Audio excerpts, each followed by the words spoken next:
Welcome back to Malta Archery. Long overdue. What I forgot after the unboxing is of course a little better review of the Mehmet Gölhan Sipahi bow.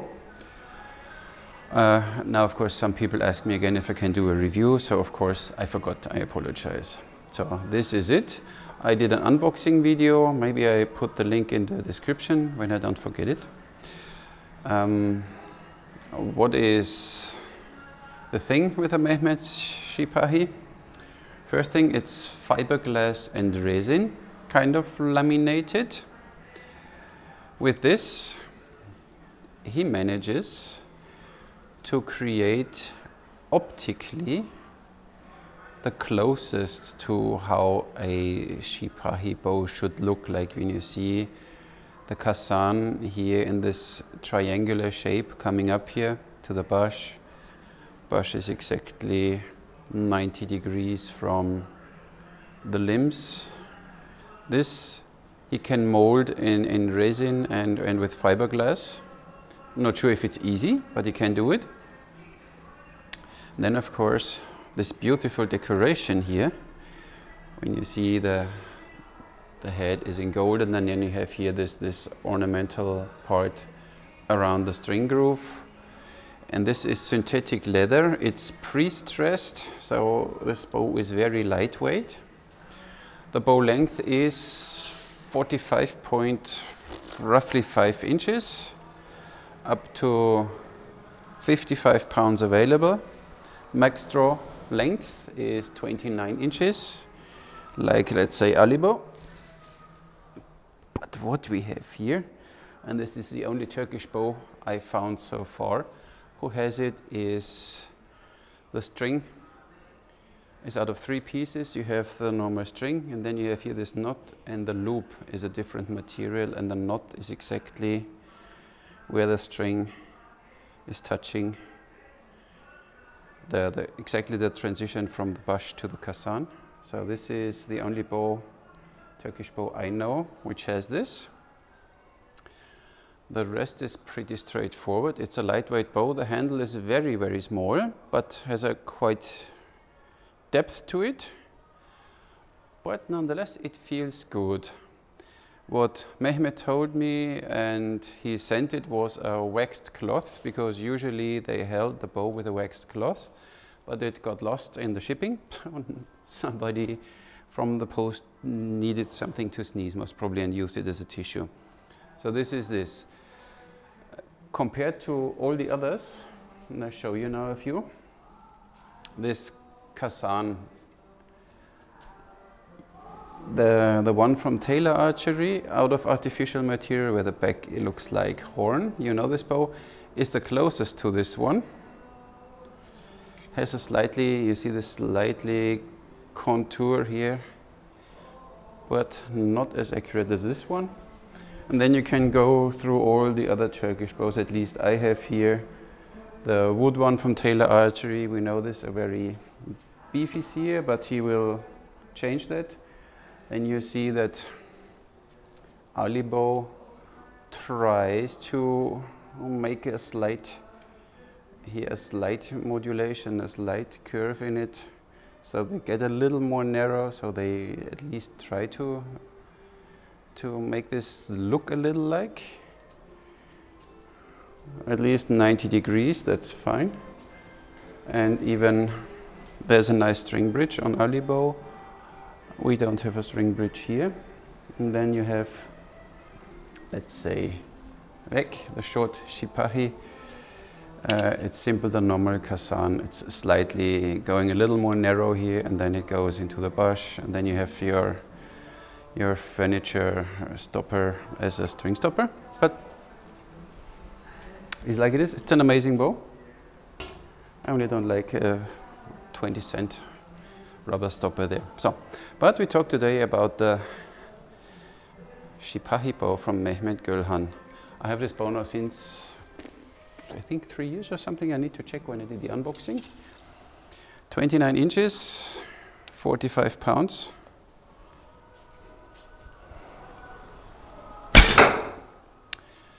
And he said that this is, oh, it feels good. And he said this is the closest of experience, of shooting experience you get to a real horn sinew bow. I never shot one, so I can't tell.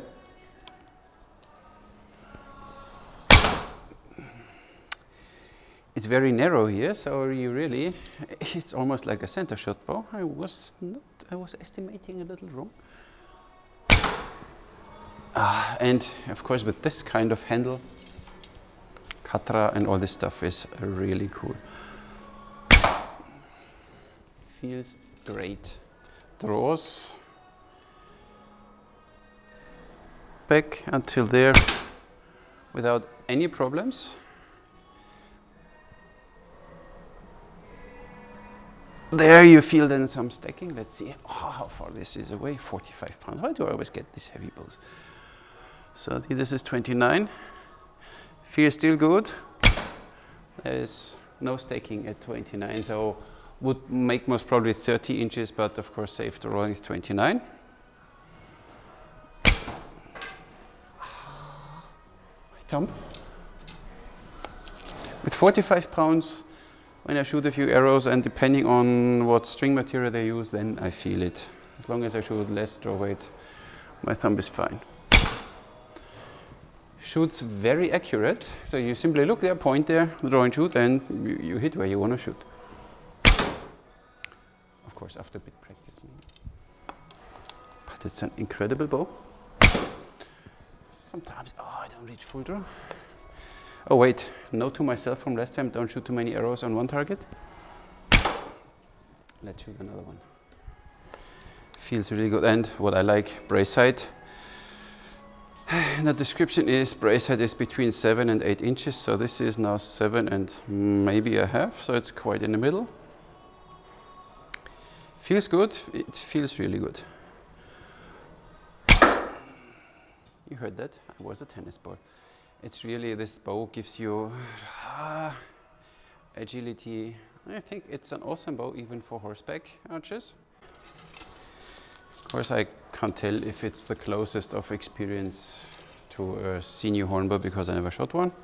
Maybe somebody want to donate me an original one, sinew horn, then I can tell.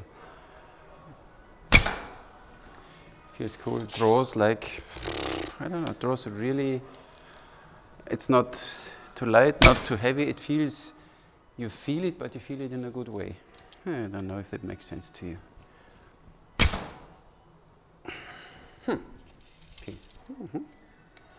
Even 45 pounds for a short bow like this, 29 inches, so hand shock, 45 pounds, 320 grain. So when I was still 10 grain per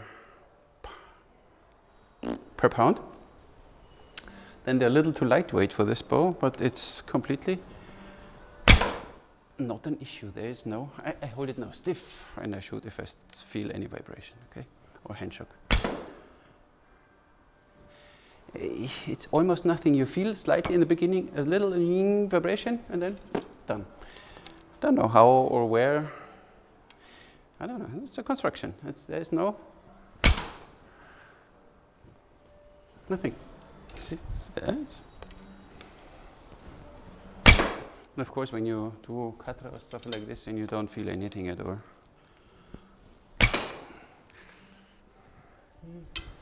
Accurate, as I said. I need to stop now, because on this short distance, it's deadly for my arrows. It's like it is. So, of course, thumb release, awesome, but we have some people that simply want to have a bow like this and they want to shoot Mediterranean. So, it's raping this bow. But it works too. You need to get the hang of it, how you hold it. Yeah, feels good. Oh, and it's powerful. So even Mediterranean, no problem, but of course it's made for thumb release. Once I read an article from Mehmet Gölhan. He said that there was in old drawings and paintings and descriptions was written that they had, we always teach that the shoulder has to be down, but he saw that they shoot like this, so the shoulder up to cover the head a little more, and I don't know what will give them stability, but I will work on this and then I will maybe, you know what? Why waiting? So now I shoot first, shoulder down, like I would shoot. And now I put my shoulder up and cover my chin behind the shoulder. Works too, feels a little weird in the beginning. But maybe when they had then their shield there or whatever, or hide more behind the bow. Works too. Of course, it's a complete different thing. Your shoulder is out of the socket, and you hold it here with your head in place, so to say. Works too. Interesting way. Try it. So we do now what is way more important: speed test. So let's see if my crony is in a good mood today. It's Sunday. Doesn't know if it makes any difference for them. Yeah, now we're talking 53.6, 55.6, 53. Was not full draw. 55, 53. It was a tennis ball, but it was an error.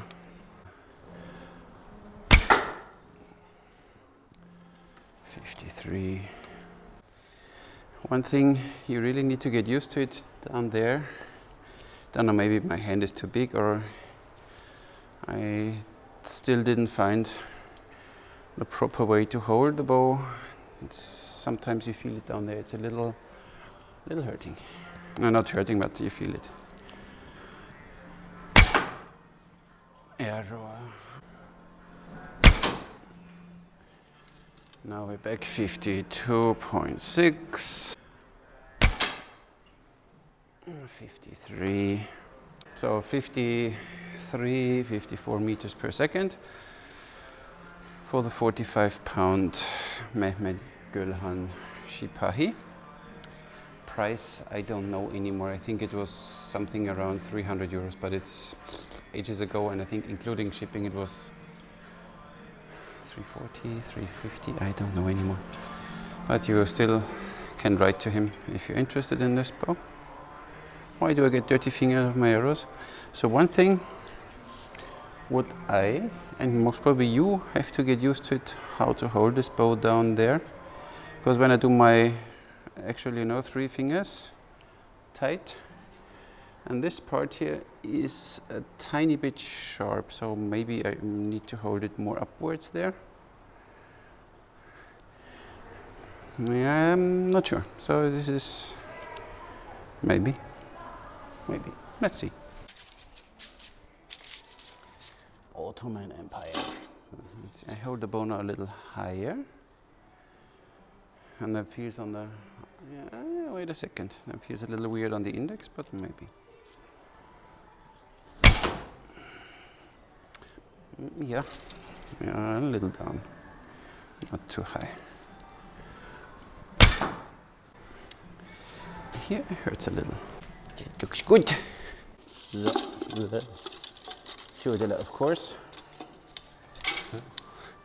Classical Ottoman style, holding 2 arrows there, loading, shoot. Oh, tennis ball. I'll shoot the other. It's fine. What is not working? Because of the, well, let's see, before I tell you something wrong. Yeah, the handle is quite small. So if you want to shoot Kasai style, you really need to practice that. But this, oh, another tennis ball. Yeah, nah, it doesn't feel that good. Let me see the other way around. this, whatever style it is. Yeah, but then you don't have, this is, even in Arab archery is mentioned that the grip of the bow is something very important. So you don't want to lose this while having the arrows there. There you can have your grip, because here, when you do your proper thingy with the arrows there, then you keep the 3 fingers closed.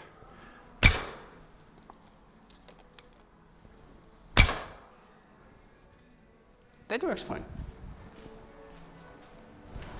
Driving home, he's still driving home for Christmas. Chris, you hear him? Was probably his GPS didn't work properly. Of course, it's already New Year. It's fun to shoot. It's really fun to shoot. My thing is, that was weird. I don't shoot my bows very often. That's why sometimes I sell my own bows, because they are only in the back room on a rack up under the ceiling, and it's then sad when you don't shoot your bows, why do you have them? And that's why if somebody comes, I also have one of my bows, but look at this nice shape, huh? 29.